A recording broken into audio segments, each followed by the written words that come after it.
কাতার থেকে গ্রিসে 3 দিন work permit আসবে এবং টোটাল সময় লাগবে 3 মাস। প্রিয় কাতার প্রবাসী ভাইয়েরা, লাস্ট পর্যন্ত দেখার আগ পর্যন্ত বাজে কোনো কমেন্ট করবেন না।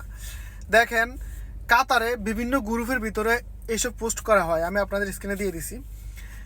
এরা পোস্ট করে, নাম হাইড করে রাখে, তারপরে পোস্ট করার পরে আবার নিচে দিয়ে আমাদের বাংলাদেশি ভাইরা কমেন্ট করে আমি যাবো, আই এম ইন্টারেস্ট, ঠিক আছে নি, ইনবক্স করেন, এটা করেন।